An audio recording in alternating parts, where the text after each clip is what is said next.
역대하의 말씀 우리가 함께 일부를 읽었습니다. 아사 왕이 유다를 다스리게 될 때 하나님이 선지자 아사랴를 통해서 아사에게 여호와의 말씀을 들려주는 내용, 그 말씀을 받았던 아사가 어떻게 반응을 했고 또 어떤 일들이 있게 됐는가에 대한 기록이 역대하 15장 초반부에 기록이 되어 있습니다. 오늘 이 말씀을 가지고 우리가 읽었던 말씀의 한 문구를 제목으로 삼았어요. 만일 그를 찾으면, 만일 여호와를 찾으면 그가 너희와 만나게 되실 것이다 하는 그 말씀에서 제목을 추려보았습니다. 어떤 내용일까 한번 보면요. 하나님이 어느 날 하나님의 영으로 이 오데스 아들이었던 아사라에게 임해서 아사 왕에게 말을 전하라 하는 명령이 주어집니다. 아사라는 그 말씀을 받아서 아사 왕을 찾아가 하나님께서 이렇게 말씀하십니다 라고 그 말씀을 전달해줘요. 어떤 내용인가? 우리가 읽었던 2절 말씀 길게 표현이 되어 있는데 뭐라고 표현됐냐면 만일 뭐뭐 하면 어떻게 될 것이다. 그래서 긍정적인 요구, 다시 말하면 만약에 당신께서 여호와를 찾는다면, 그를 부른다면 이런 말이죠. 그러면 여호와께서 이렇게 해주실 것이다 말씀하셨다는 겁니다.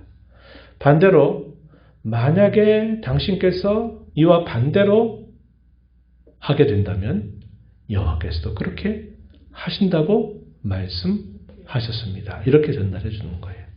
그래서 조건적인 요구를 담고 있어요. 조건.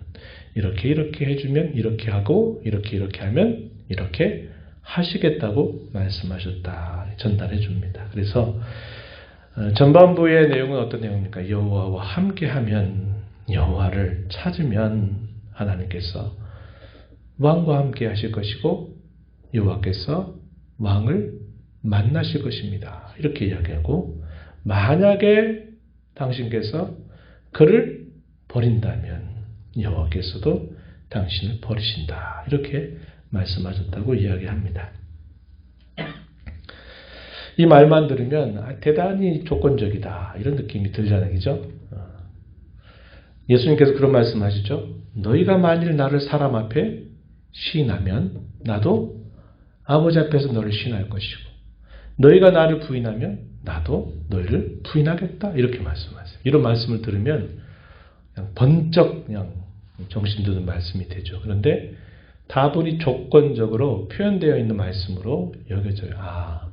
신앙은 내가 하기에 달렸구나. 내 나름대로 달려있는 문제구나. 이렇게 또 우리가 생각을 하게 돼요. 물론 그런 면이 없지는 않아요. 그러나 이런 말씀을 주시는 조금 속을 들여다보면 이 말과 더불어 주어진 이하의 말씀들을 보게 되면 이걸 통해서 하나님 어떤 분이신가를 이 아사 왕에게 소개를 해줍니다. 그 소개해 주시는 하나님을 이 아사 왕이 잘 알아들여요. 그리고 그 알아들인 것이 구체적인 순종의 모습으로 나타나게 됨을 우리가 읽을 수 있습니다. 하나님이 이런 조건적인 말씀을 하시는 것 같은데 이걸 통해서 아사 왕에게 무엇을 깨우치시려고 하시는가? 그 이하에 주어진 말씀을 우리가 좀 살펴볼 필요가 있어요.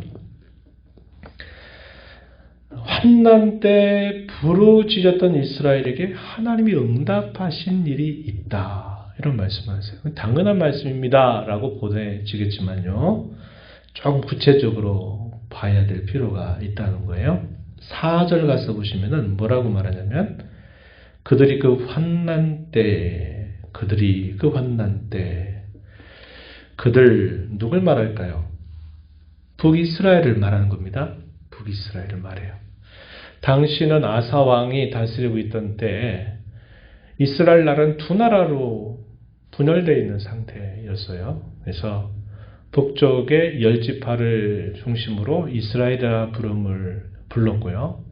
남쪽의 베냐민과 유다를 중심으로 해서 유다라 이렇게 불러줬습니다. 근데 이 아사 왕은 어디 왕이에요? 유다 왕이에요. 이 역대하에서는 북이스라엘의 왕조 이야기는 하지 않아요. 여기 이 역대상 역대하에서는 오직 유다의 정통성을 따라서 유다의 왕조를 쭉 설명해 가고 있는데요.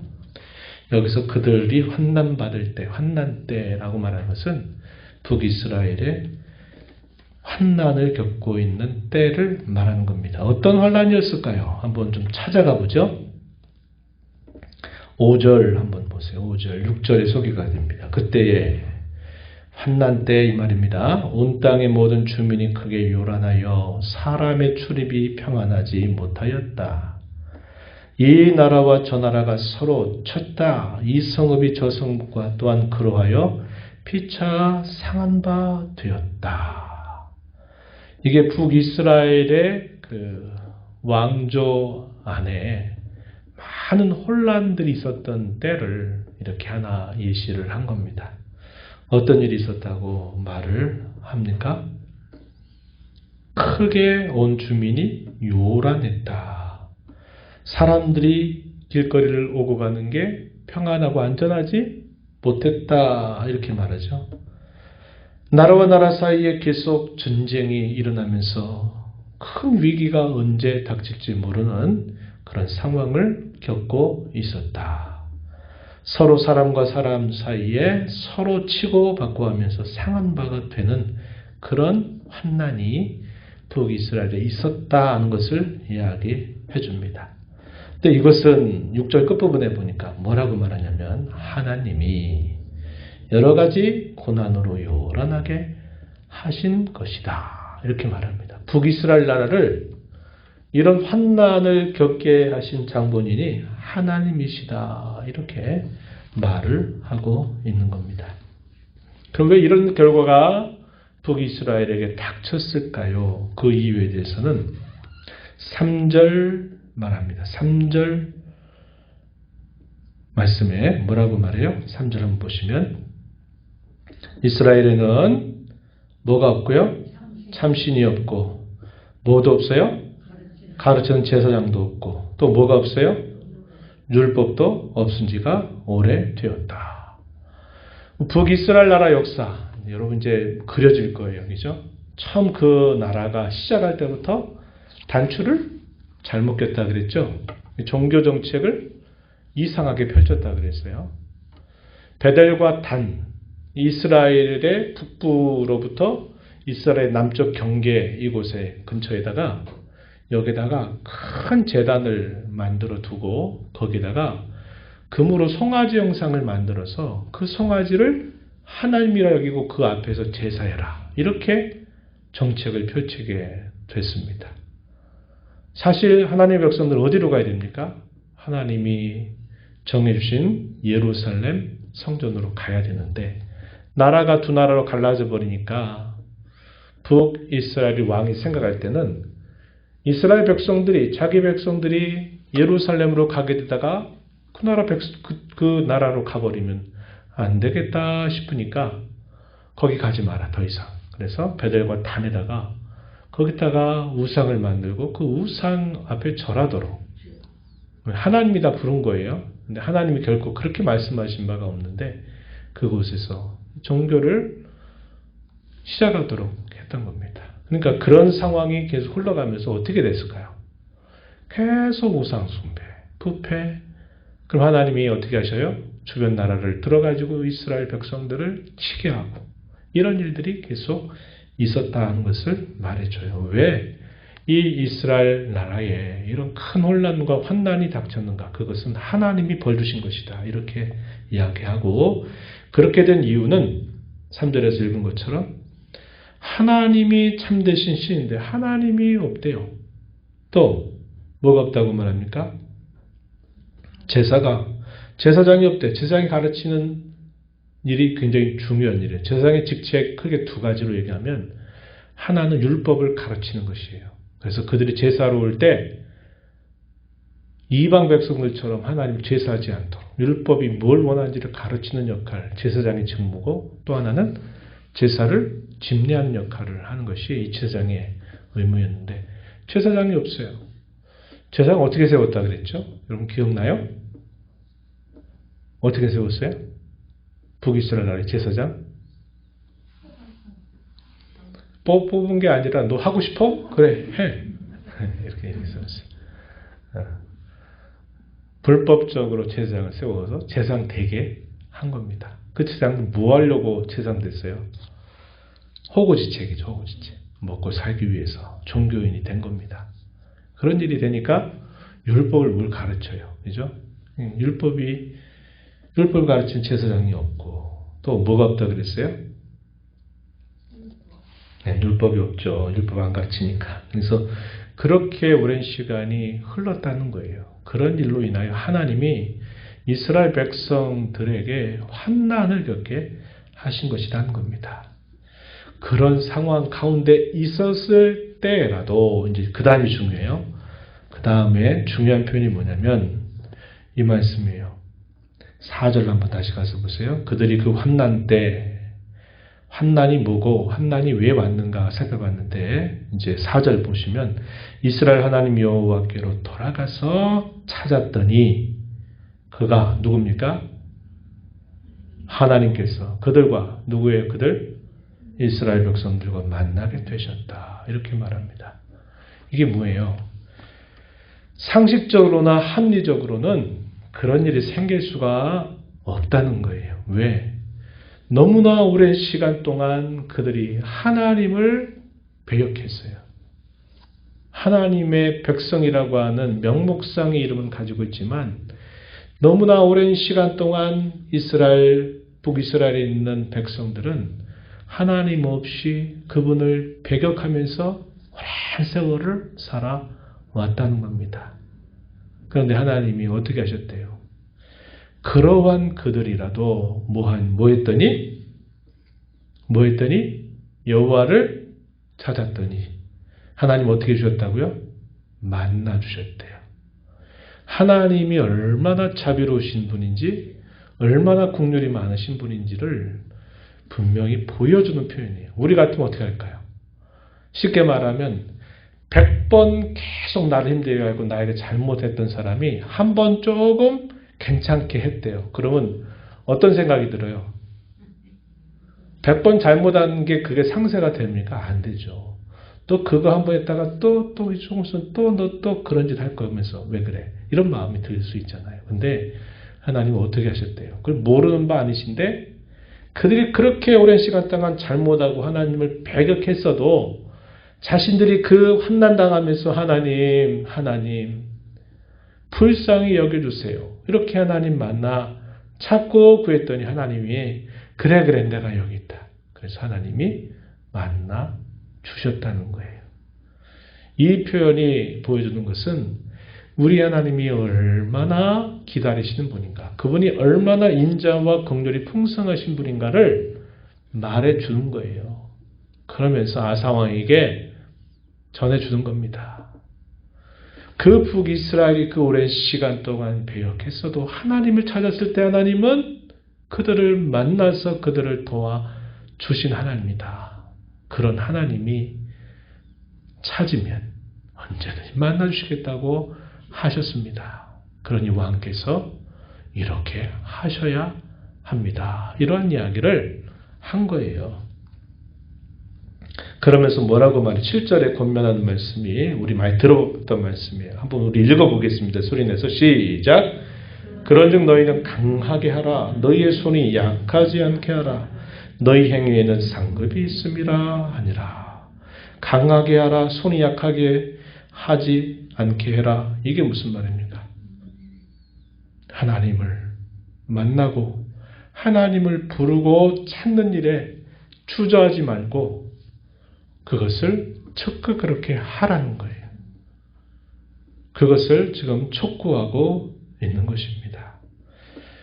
그랬더니 아사 왕이 하나님의 마음을 알았어요. 그냥 단순히 너 잘하면 나도 너에게 잘해줄 거고 네가 못하면 나도 잘 안 해줄 거야. 이렇게 들은 그 말씀이 아니라 하나님이 어떤 분이신가를 그가 깊이 알면서 그가 순종으로 응답하는데 어떻게 응답했냐면요.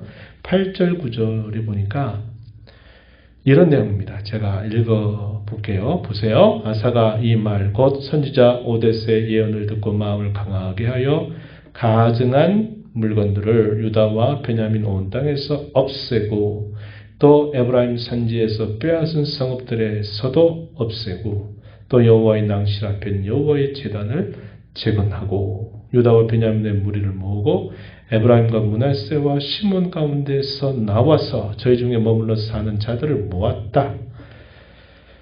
9절 말씀, 이게 어떤 말씀이에요? 9절 말씀. 에브라임은 어디 지파예요? 어디에 속해 있었을까요? 므낫세, 시몬 다 어디 속해 있어요? 북이스라엘에 속해 있죠. 그죠? 유다와 베냐민만 남유다에 속해 있어요. 그런데 잘 보세요. 유다와 베냐민의 무리를 모았다. 왕의 권위로 그렇게 할 수 있는 거죠. 그 백성이니까. 그런데 에브라임, 므낫세, 시몬 가운데서 나와서 자신들이 본래 있었던 그 곳에서 망명했다 이 말이에요. 망명. 단순히 고향을 옮겨온 게 아니잖아요. 나라가 다르잖아요. 그죠? 나라가 달라요. 북이스라엘과 남유다입니다. 나라가 다른데 자기들이 본래 살던 지파로부터 떠났다는 거예요. 어디로? 떠나서 어디로 왔다는 거예요? 남쪽 유다로 왔다. 망명 왔다 이 말이에요. 왜 망명 왔을까요? 그렇죠. 여기 있어서 안 되겠다. 신앙의 자유를 찾아서 자기 고향 땅 두고 망명해서 유다로 와서 살고 있는 그 백성들을 말해요. 목적이 뭐라고요? 신앙의 자유. 그 옛날 미국의 기초를 세웠던 이들이 누굽니까? 청교도들이죠. 영국의 청교도들에 대하여 대단히 막 박해가 일어나게 되니까 이 청교도들이 다는 아니에요. 청교도들 가운데 일부 100명이 좀 넘는 청교도들이 뜻을 같이 해가지고 배를 타고 전혀 한 번도 가보지 않은 곳으로 옮겨가요. 뭐 때문에? 무엇을 위하여? 신앙의 자유를 위해서. 그래가지고 발견한 대륙이 아메리카 대륙. 거기서 개척해서 미국이라고 하는 나라가 세워지게 된 거잖아요. 그러한 자들을 불러 모았다. 이렇게 표현을 해주고 있습니다. 이 아사가 응답했던 내용이 뭐예요? 종교개혁을 용기 내서 주저하지 않고 너 손을 강하게 해라. 약하게 하지 말아라. 너 담대해라. 하는 이 말씀을 듣고 아사가 용기를 내가지고 그 유다 땅에 있는 모든 부패한 종교들을 싹 개혁하고 단행하는 일을 그가 실시하게 되었다. 이렇게 말을 해줍니다. 그런 결과 어떤 일이 왔을까요? 유다 땅에 평화가 있는 그런 열매가 따라오게 된 것을 말해줍니다. 오늘 우리가 이 말씀을 보면서요. 우리 하나님이 어떤 분이신가를 기억해야 되겠죠. 하나님은 크신 긍휼과 자비를 베푸시는 하나님이시다. 우리가 그렇게 많이 쓰러지고 그렇게 많이 잘못하고 허물이 많아도 우리가 정말 하나님을 찾게 될 때 하나님 언제든지 기다리셨다는 듯이 우리를 만나주사 은혜를 베풀어 주시는 그 긍휼과 자비가 한이 없으신 분이시다 하는 사실을 우리는 기억해야 되겠고요. 우리가 오늘 이 말씀을 통해서 아사가 응답했던 것처럼 하나님을 찾는다. 찾는 방법이 뭐겠어요? 그분의 이름을 부르는 거죠. 기도하는 것입니다. 기도하는 게 중요해요. 하나님을 찾는 아주 중요한 방법 중에 하나가 하나님께 기도하는 거예요. 기도하는 겁니다. 그리고 또 어떻게 했어요? 용기 내가지고 신앙을 개혁해요. 종교를 개혁하는 일을 단행하게 됩니다. 그렇죠? 순종으로 화답했어요. 그게 중요하다는 겁니다. 하나님을 우리가 찾는다 하는 것은 하나님의 이름을 불러 기도하는 거예요. 하나님 불쌍히 여겨주세요. 도와주세요. 하나님 은혜를 주세요. 이렇게 기도하는 일이요. 또 하나 중요한 것은 그분의 뜻을 따라서 용기 내서 그분이 원하시는 바를 행하는 것임을 알게 되죠. 그리고 또 뭐를 해야 된다는 거예요. 끊임없이 신앙을 기억하는 것. 이게 하나님을 찾고 구한 일에 매우 중요한 것이다. 언제까지 해야 될까요? 주님 우리를 부르실 때까지입니다. 그죠? 우리 신앙은 이 정도면 됐다 말할 수준이 없어요. 언제까지입니까? 주께서 우리 육신의 장막을 벗고 그분의 품으로 우리를 부르실 때까지 우리는 끊임없이 먼저 나 자신의 신앙을 계속 개혁하는 일을 힘써야 돼요. 힘써야 돼요. 그 일을 언제나 하면서 하나님 앞에 간절하게 기도하고 그분이 원하신 바를 따라 살아갈 때 하나님은 우리에게 크신 은혜로 언제나 우리의 삶 속에 함께 하셔서 은혜를 베풀어 주신다는 것을 우리가 확인하게 됩니다.